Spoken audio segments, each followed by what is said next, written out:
that it was like an interest in Michael Jackson that sort of like made him forget all the stuff that his mom had ever told him for that instant, if not, for a little longer. I don't even know how much longer we actually kept a friendship going. I don't even think we were friends after that, but it was just, it still stands out in my mind today as like an example of something that can happen just from a common interest in something, and you don't even see, skin color or anything like that. And it was just, I don't know. It was just amazing to me, like, something like that, especially, I don't even think Michael Jackson ever understood the kind of impact that he could have had with what he was recording and what, career he chose and things like that.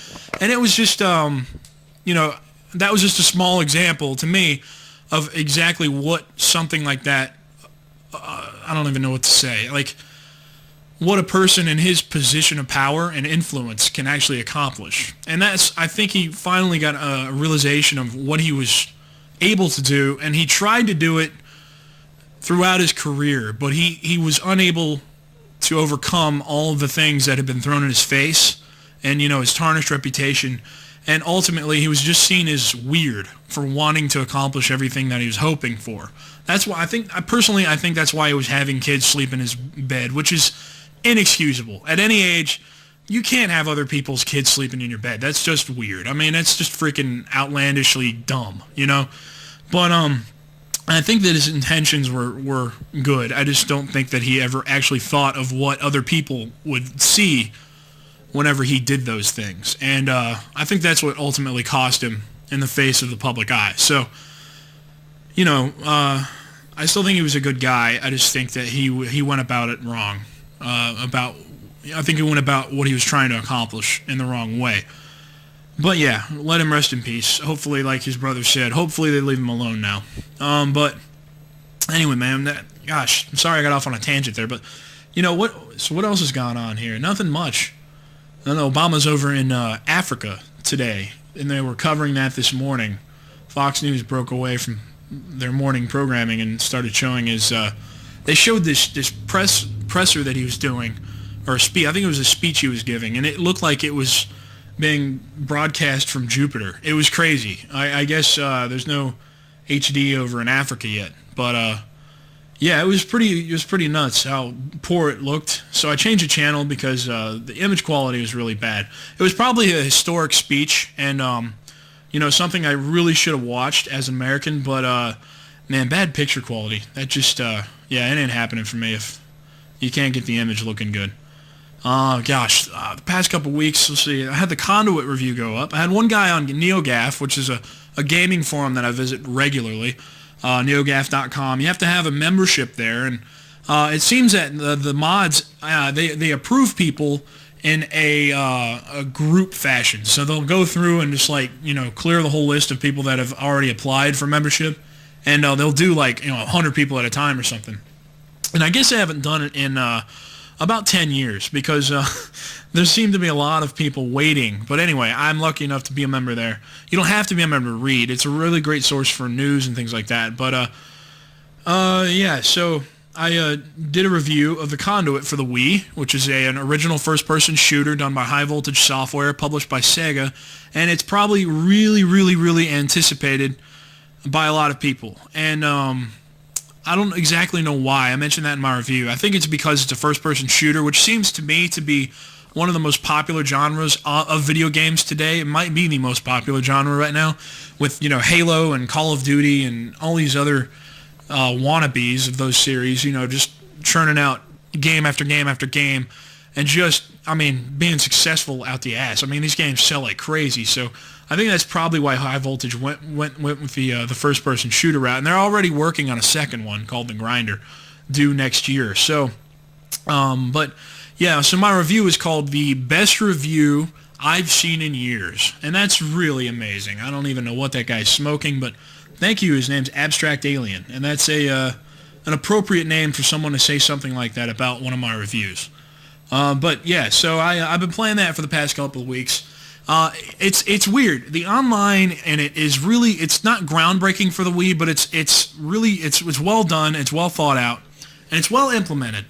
But Nintendo's laggy-ass servers pretty much ruin the experience because I log on, and every time I kill someone, there's like a 2-second delay between the death icon actually popping up and me actually having shot them, which is kind of weird because, I mean, you can imagine that in like real warfare.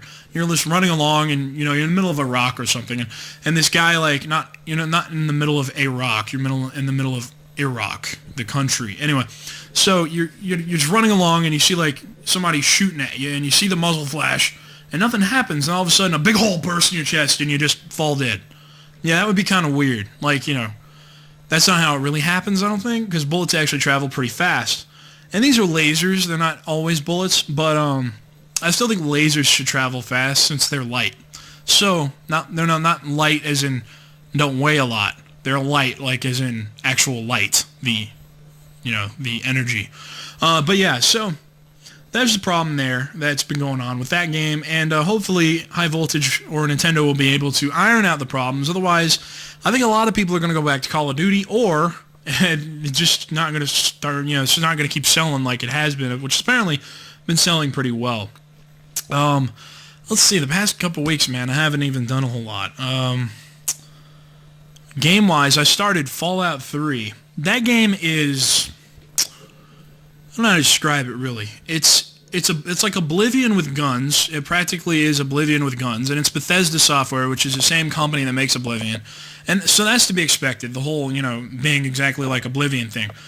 But what exactly, I don't know the time frame it's going to take me to beat this game in. I think I'll have to, from the opening, I don't know, 30, 40 minutes, it really seems like I'm going to have to sit down for like 3 months and put every waking hour into this game in order to get the most out of it, because it's just really in-depth and it seems like there's a lot to explore. And I don't know, man. It's just those types of games nowadays are just so daunting to me that I just don't feel like I want to take the time to put into one game like that, because I have a lot of games that I go through like every day. Like I'm one of those people that I'll go from I don't even know. I'll go from like regular NES games on the Virtual Console all the way to the Conduit for, I don't know, 40 minutes.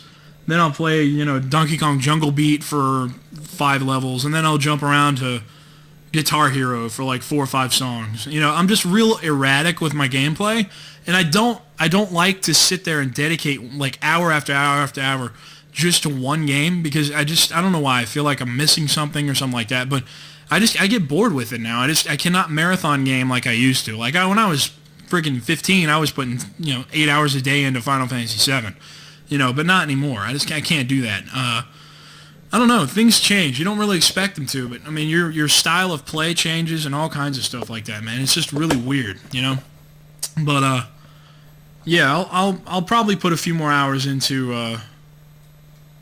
Oh, Jesus. I'll probably put a few more hours into Fallout 3. But I got to level 5, I think, in Dead Space. And I put that down for a long time before getting back to it. So there's no telling. I rented Fallout, though, so I can't really do that.